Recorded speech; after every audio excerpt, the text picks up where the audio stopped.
بسم الله الرحمن الرحيم. عن ابي هريره رضي الله تعالى عنه قال قال رسول الله صلى الله تعالى عليه وسلم: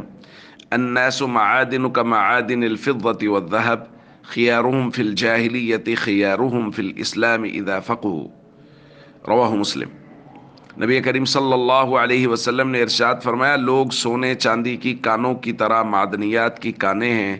جو زمانہ جاہلیت میں اچھے تھے وہ اگر دین میں سمجھ حاصل کر لیں تو وہ زمانہ اسلام میں بھی اچھے ہیں۔ دوستو، دین کا فہم، علم دین حاصل کرنا اور اس کو سمجھنا،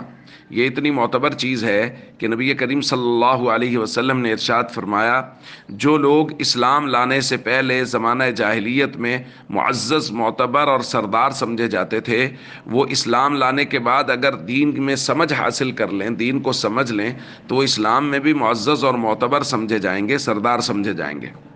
اور ایک روایت میں نبی کریم صلی اللہ علیہ وسلم نے فرمایا، تجدون من خیر الناس فی هذا الامر اکرہہم لہ قبل ان یقع فیہ، کہ جو لوگ اسلام لانے سے پہلے اسلام کو سب سے برا دین سمجھتے تھے، جب وہ اسلام لائے تو اس قدر دل سے اسلام لائے اور دین کو اس قدر سمجھا کہ اب وہ لوگوں میں سے سب سے بہترین لوگ ہیں۔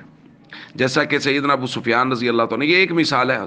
اکثر سردار صحابہ کی ایسی ہی صورتحال تھی۔ حضرت ابو سفیان نے نبی کریم صلی اللہ علیہ وسلم کو پیغام بھیجا، ہم بعد میں بھی یہ روایت تفصیل سے پڑھیں گے،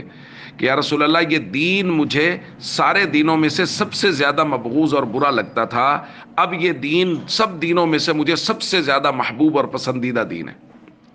تو اس لیے زمانہ جاہلیت میں جو لوگ معتبر تھے، معزز تھے، سردار تھے، وہ زمانہ اسلام میں آ کے انہوں نے دین کو سمجھا اور دین پر اپنا تن من دھن قربان کیا اور دین کے لیے اپنے شب و روزے کیے، تو اللہ نے جس طرح زمانہ جاہلیت میں ان کے لیے سرداریاں رکھی تھیں، پھر وہ اسلام لانے کے بعد بھی سردار ہوئے، معزز ہوئے اور معتبر ہوئے۔